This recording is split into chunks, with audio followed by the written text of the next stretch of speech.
Muito boa noite, meus amigos da Rede CNT, uma rede da família Martinez. Estamos de volta para mais um Jogo do Poder. E hoje recebo Cláudio Ritzer. Nós vamos falar sobre uma obra que ele acaba de lançar, Política Sem Ilusão, das alianças nos governos Lula e Dilma, à crise política e ao impeachment. Um bom bate-papo para entender um pouco da conjuntura que nós estamos vivendo. Mas antes de iniciar o bate-papo com o Cláudio, nós vamos a Brasília com o José Marcelo para as notícias da semana. Olá, eu sou José Marcelo Santos, direto de Brasília, com o resumo das principais notícias da semana. O recado das urnas preocupa os políticos. Desde a conclusão do primeiro turno, deputados e senadores aceleraram a discussão de mais uma reforma política.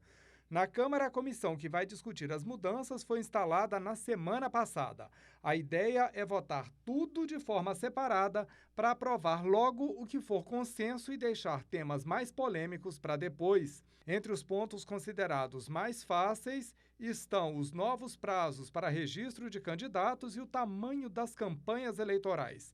Já questões como a chamada cláusula de barreira, que acaba com coligações e fixa resultados mínimos para definir a participação dos partidos no parlamento, está sendo analisada no Senado. Se aprovada, segue para a Câmara. Mas a grande prioridade para os parlamentares será um novo modelo de financiamento de campanhas. As eleições municipais foram as primeiras depois do Supremo proibir as empresas de financiar candidatos. As multas de trânsito estão mais caras e algumas infrações passaram a ser consideradas mais graves. Em alguns casos, os motoristas que desrespeitarem a lei vão pagar quase 250% a mais. As infrações leves passam a custar R$ 88,00 e as gravíssimas R$ 293,47. Falar ao celular deixou de ser infração média e passou a ser gravíssima. E o cerco também apertou contra aqueles que gostam de mandar mensagens de texto, mesmo com o sinal fechado. Mas o Departamento Nacional de Trânsito também anunciou o lançamento de um aplicativo que dá desconto de até 40% nas multas, desde que o motorista desista de apresentar recurso ou defesa e pague antes do vencimento. Os acordos de leniência, uma espécie de delação premiada para empresas, estão cada vez mais populares. No âmbito do CAD, o número de pedidos de acordos nunca foi tão grande. O Conselho estima um aumento de 300%. Os acordos são relacionados principalmente a práticas anticompetitivas das empresas, como a formação de cartel, por exemplo. A lei não prevê um limite de números de acordos por empresa. Aquela que já firmou um pode fazer outros com o CAD relacionados a ilícitos em outros setores de atuação. Eu vou ficando por aqui, mas te espero na edição nacional do Jogo do Poder Notícias. É na quinta-feira, às 11 da noite, logo depois do CNT Jornal. Até lá! Retornamos aos estúdios da Rede CNT para iniciar o bate-papo com Cláudio Ritzer sobre essa obra, Política Sem Ilusão, uma espécie de um passeio sobre a trajetória do PT desde a sua fundação. E eu destaco aqui um trecho da apresentação do livro, escrito pelo professor Pedro Medeiros, de Ciência Política do Centro Universitário Internacional da Uninter e doutorando em Ciência Política pela Universidade Federal do Paraná. Diz ele aqui: a trajetória petista, a que Ritzer procura dar sentido, pode ser vista, portanto, não como traição, a que alude o voluntarismo do militante ingênuo, mas como aprendizado. Aprendizado este ao qual também deveriam se juntar as forças políticas que hoje clamam por intervenções e golpes. Bom, é uma trajetória interessante, essa do PT, numa conjuntura da história do Brasil, do maior período de democracia que nós vivemos. Nós começamos a desenhar isso no início dos anos 80, quando vai indo para o fim o governo Figueiredo, que a ditadura se dá conta do fracasso como resultado, na área econômica, social, uma tragédia completa, e eles resolvem devolver o poder aos civis, e isso se consuma com a eleição do Tancredo Neves no colégio eleitoral. O PT não quis ir ao colégio eleitoral para votar no Tancredo Neves. Era um partido com um discurso sectário, radical, exclusivista, não fazia as alianças nem com seus parceiros de esquerda, né? Um discurso moralista, acusando todo mundo de corrupção.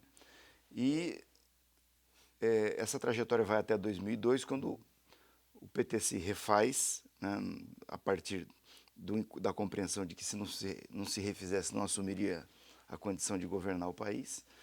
E o Lula ganha a eleição com aquela carta aos brasileiros, né, apontando daí para isso que nós chamamos aqui, que o professor diz que não é uma traição, é apenas um avanço na sua trajetória.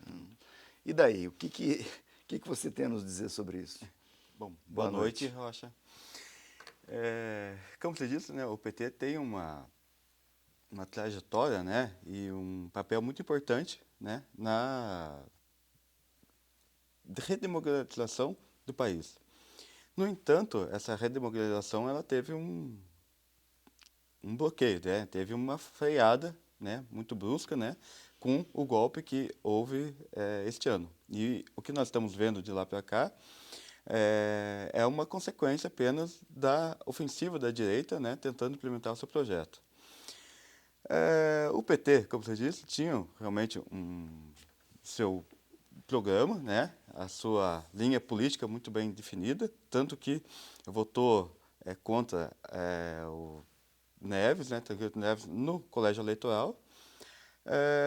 No entanto, a partir, não só em 2012, mas em 2002, mas a partir de 1995, quando José Dirceu assume a presidência do partido, o PT, a partir daí começa uma mudança, né, gradativa em relação ao programa e às alianças também, né. Todo este processo foi uma luta interna dentro do partido muito grande.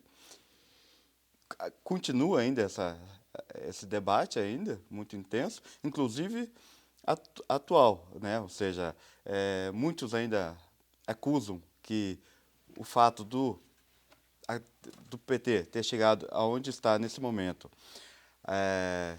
com os aliados que estavam no governo, dando o próprio golpe parlamentar contra o próprio governo, e depois eles se consolidando num novo governo, agora Michel Temer, né? Ou seja, muitos acusam, e até parte da esquerda, do setor da esquerda, outros partidos, acusam essa política de alianças, né? E esse enfraquecimento pragmático do PT para que houvesse essas condições de golpe. Ou seja, muitos entendem que as alianças do PT, de conciliação de classes, etc., foi o motivo principal do enfraquecimento do partido para que houvesse o golpe. Ou seja, e esse eu não entendo dessa forma. Sim, eu ia fazer exatamente essa pergunta, porque é paradoxal. Sem as alianças não haveria possibilidade sequer de eleição do Lula. Sequer de eleição, ou seja, tanto que desde, né, que Lula se candidatou, nunca, claro, teve aquela eleição de 89, mas de lá para cá houve a de 94 e a de 98 que perdemos assim de uma forma muito grande. Sim. Ou seja, se não tivéssemos feito as alianças, isso já com certas alianças. Sim. Se não tivéssemos feito aliança, olha só como é paradoxal, com José de Alencar, que era um grande capitalista, sim, né? Nós não haveríamos sequer ganhar a eleição de 2002. Eu acho o seguinte, eu sempre observo isso, as pessoas perdem um pouco o norte histórico, né? A carta aos brasileiros, escrita pelo Lula, é um marco fundamental para a compreensão disso, né? Porque ali, o que está sendo dito ali, é que ia ter uma concessão, uma aliança. Exatamente. Ia ter um recuo em relação às posições mais radicais, históricas do partido. E parece que as pessoas ou não leram aquela carta ou se esqueceram dela, porque todos que tiveram o trabalho de ler e prestar atenção no que estava escrito ali não se decepcionaram com o que veio depois. E eu nem digo se decepcionar, eu diria que não se surpreenderam com todas as medidas políticas e econômicas, né, tanto do governo Lula como do governo Dilma. Ou seja, Joaquim Levy no governo tanto de Lula como de Dilma, não é nenhuma surpresa. A gente podia não O gostar, mas Meirelles não foi era ministro do Lula. do Lula, primeiro, né? exatamente. E hoje é um dos homens O fortes homem da austeridade. da austeridade. Ou seja, só que eu acho que a gente precisa colocar assim uma luz no debate, é que em 2012, Fernando Henrique nos deixou, entre aspas, um legado, que é uma dívida, né, com o FMI, certo? Sim. Ele tinha um compromisso com o FMI. Lula assumiu e manteve esse acordo. Não rompeu as relações. Não rompeu as relações. Sim. Nesse sentido... Nem poderia. Nem poderia, exatamente. Então, o que ele disse na carta é o seguinte: vamos manter, só que no momento que a gente puder, a gente vai fazer uma outra política, Sim. né? Mas mantendo todas as relações, que são importantes.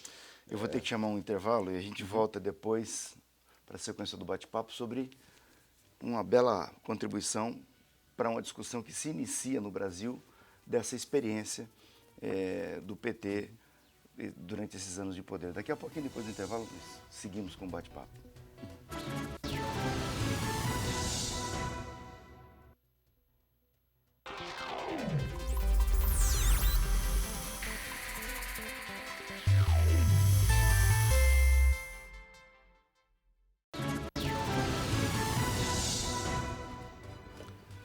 Voltamos ao Jogo do Poder para a sequência do bate-papo com o professor Cláudio Ritzer.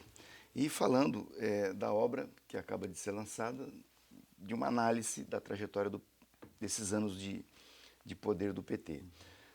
Bom, é uma discussão que está só começando. Né? Eu fiquei curioso quando eu vi no Facebook o comentário sobre a obra. Falei, esse debate tem que ser travado.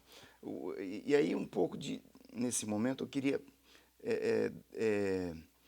o PT era uma frente de várias tendências de esquerda, né? Isso formado no final dos anos 70, no início dos anos 80, e não havia assim, uma hegemonia da esquerda mais radical, né? Ela sempre foi muito combativa dentro do partido, mas as tendências mais ligadas ao Lula, que são mais de centro, vamos dizer assim, mais com perfil social-democrata, dos partidos socialistas europeus, foi com o tempo se consolidando e foi ela que no final deu o passo fundamental para, comandado pelo Zé Dirceu, essa política de alianças que o PT inaugurou. Eu costumo dizer o seguinte: eu olho para a Europa e vejo o que aconteceu com os partidos sociais-democratas, democratas cristãos também, que são mais à esquerda, e socialistas, né, que foram ao poder no pós-guerra.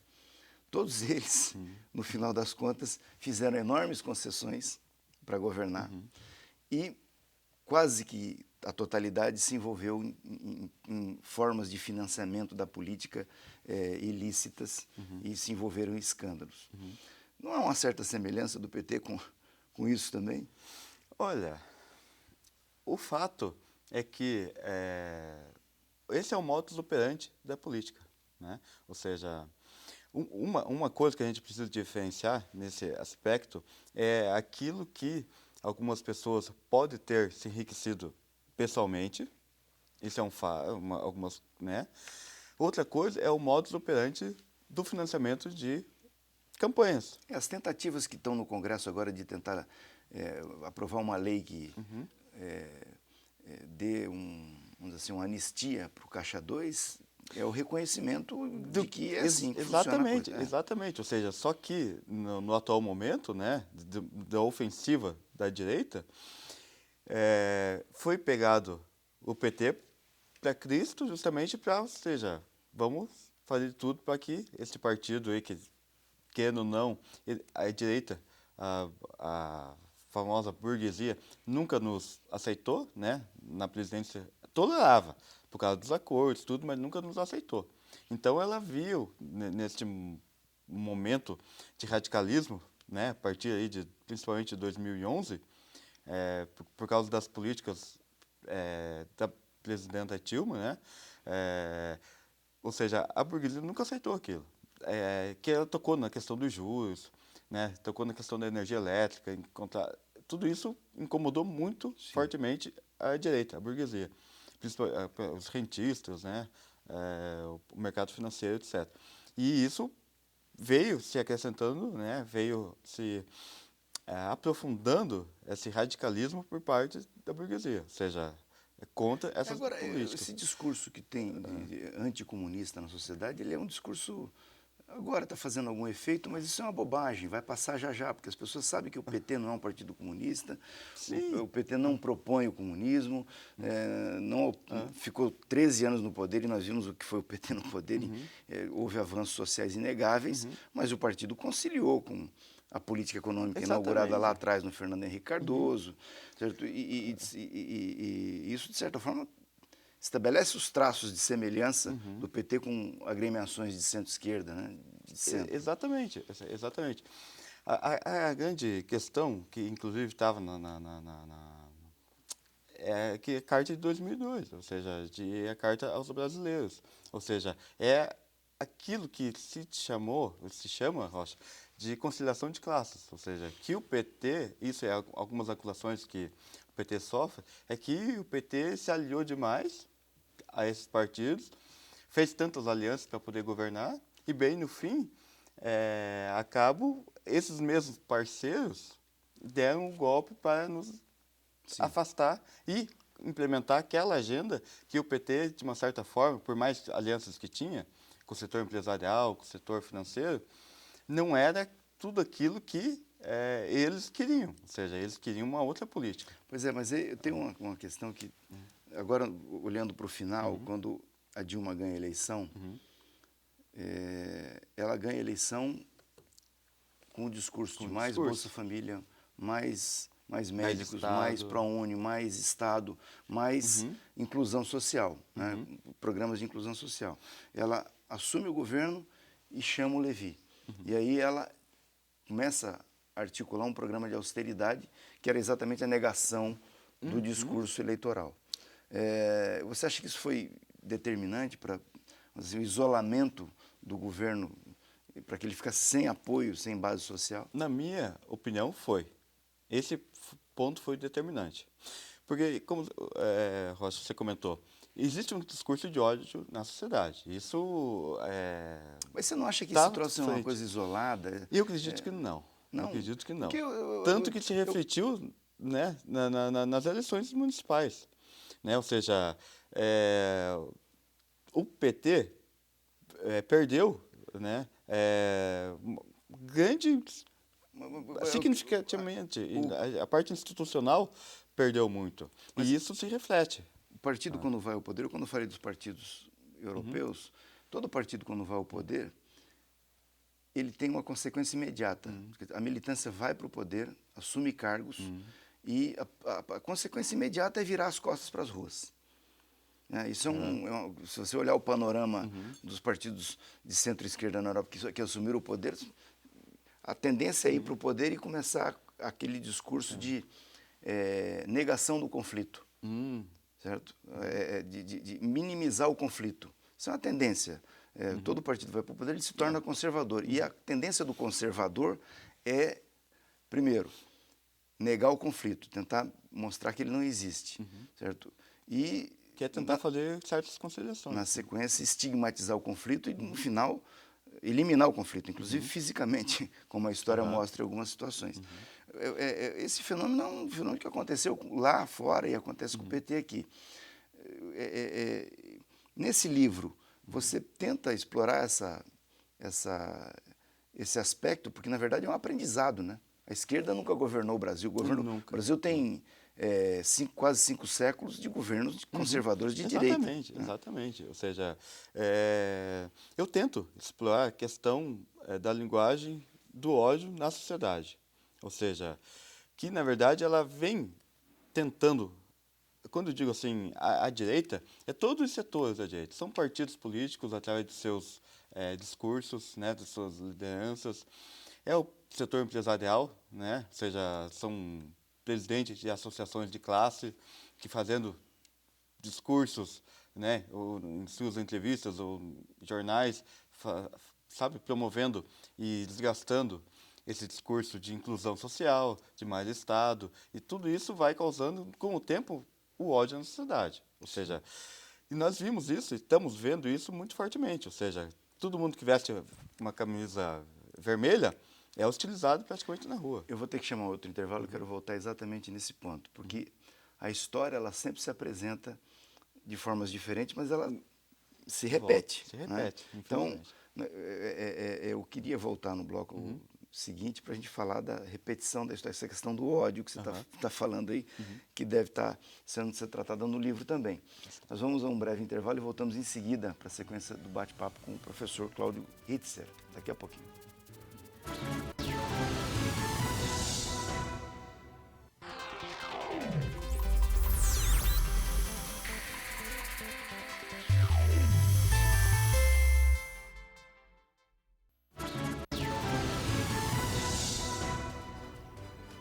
Voltamos ao Jogo do Poder, hoje com o professor Cláudio Hitzer, falando sobre a obra Política Sem Ilusão, das alianças nos governos Lula e Dilma, a crise política e impeachment. É da editora Multifoco, está acabando de chegar nas bancas e, de certa forma, inaugura uma discussão que já está aí nas redes sociais, nos blogs, sobre essa experiência do PT no governo. Bom, você falava do ódio no final do último bloco, eu te interrompi para chamar o intervalo. O ódio não é uma coisa nova na sociedade brasileira. O Getúlio foi vítima disso em 45, o Juscelino foi vítima disso, o João Goulart, o Brizola, o Miguel Arraes, vários políticos foram odiados no começo dos anos 60, a partir do golpe de Estado, o golpe militar. O Juscelino, por exemplo, os órgãos de imprensa descreviam ele como um corrupto, um ladrão, e o sujeito foi extremamente estigmatizado. Os outros tiveram que ir embora, Brizola, Miguel Arraes e tal. Passa a ditadura, não voltou o João Goulart e o Juscelino porque morreram, mas os outros todos voltaram, inclusive assumindo o governo do Estado, disputando a presidência da República, como foi o caso do Brizola, Miguel Arraes, governador de Pernambuco, que foram vítimas de um ódio horroroso, né, no começo dos anos 60, a partir do golpe militar.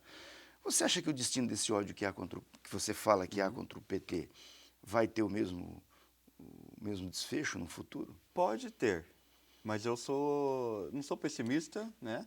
Mas também não sou otimista exacerbado. Eu me considero realista. Ou seja, hoje tem muitos que dizem que Lula para 2018, né? É um bom nome? É claro que é. Tem aí algumas intenções de votos aí, mas eu sou realista, ou seja, olhando para o judiciário hoje, olhando para todo o sistema de justiça, a gente percebe claramente que o objetivo é eliminar o PT da cena política. Inclusive, podendo retirar o registro do PT. Ou seja, fazer com que o PT realmente deixe de existir. Esse é um fator que eu acho que não dá para ser negado. Sim, se vai chegar até lá, é uma outra coisa. Eu ia perguntar, há uma vontade. Entre Há a uma vontade e a exatamente. realidade... Né? Mas do jeito que as coisas andam, né, eu não duvidaria que isso acontecesse, infelizmente. O problema é que essa investigação toda está indo em direção aos outros partidos também. Então... Mas eu gostaria de comentar essa questão dos outros partidos, né? Por mais que a principal investigação, que é a Lava Jato, toque em outros partidos, em outras lideranças, inclusive da oposição, isso não retira da Lava Jato, né, e do senhor Sérgio Moro toda essa questão da seletividade para com o PT. Ou seja, o serviço que esta operação já causou contra o Partido dos Trabalhadores, porque não é só contra o Partido dos Trabalhadores, é contra toda a política. Né? Esse argumento eu compreendo bem ele. Agora, o fato é o seguinte, o PT se envolveu em crimes, né, de corrupção, assim...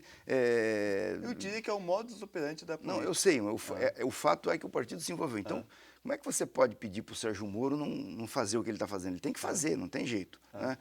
A questão é, talvez essa questão da seletividade, mas nós não tivemos oportunidade ainda de chegar num ponto da Lava Jato em que ela, por exemplo, essa delação do Marcelo Odebrecht, que vai pegar os outros partidos, aí nós vamos ter a oportunidade de saber como a justiça vai se comportar em relação a esses outros partidos também. É como eu estava falando, por mais que a Operação Lava Jato, o senhor Sérgio Moro, venha a julgar e condenar certas lideranças e certos partidos, inclusive que era da oposição, PSDB ou outros, o papel que ela já fez contra a esquerda, isso já, sabe, por mais que toque em outros partidos, a esquerda já está estigmatizada. Mas eu queria dizer para você o seguinte, isso aconteceu em 64. Mas aí que tá. Mas E passou. Né? A esquerda voltou, inclusive assumiu o poder. Mas aí que tá. Em quais condições? Né? Em quais condições que isso vai se dar? Ou seja, para assumirmos a presidência, nós tivemos que fazer muitas alianças. Ou seja, e a população votou no Lula 2 vezes, na Dilma 2 vezes. Mas no Congresso, totalmente hostil a essa política. Ô Cláudio, você ofereceu uma contribuição importante, né, para a gente entender esse momento, e eu acho que nós vamos ingressar nesse debate aí por um bom tempo, né, sobre essa experiência. É um debate que está começando. Exato, essa experiência do PT. E eu quero dizer que eu sou mais otimista do que você. Eu acho que esse ódio vai passar logo, isso é uma bobagem. E o Brasil é uma democracia sólida, musculosa. Lógico, tem tropeços, né? Teve esse gol de mão aí, mas isso vai passar. Então eu quero te parabenizar pela contribuição que você está dando aqui nessa discussão. E vamos ver se na frente a gente volta a falar sobre esse assunto em uma outra oportunidade. Eu agradeço muito, né, ao Rocha, à CNT, e dizer que é uma singela obra, né, que faz toda essa análise de conjuntura política, econômica e social, né, envolvendo as manifestações de 2013, a Operação Lava Jato, tudo essa política implementada no governo Dilma, né, que no seu primeiro mandato atacou um pouco os juros e outras políticas que eu trato no livro, mas que depois ela jogou contra, ou seja, aquelas pessoas que realmente votaram nela. E isso possibilitou uma fraqueza na sua base social, que permitiu com que o Congresso Nacional ficasse à vontade para poder acontecer o golpe, que eu chamo de golpe. Né? Cláudio, muito obrigado, viu? Muito obrigado e espero que a gente possa conversar mais vezes. Vamos sim. E vocês que estiveram conosco até agora, muitíssimo obrigado. Vamos falando durante a semana pelo www.jogodopoderparaná.com.br e eu estou de volta no próximo domingo aqui para mais um Jogo do Poder. Até lá, uma grande semana, um grande abraço a todos.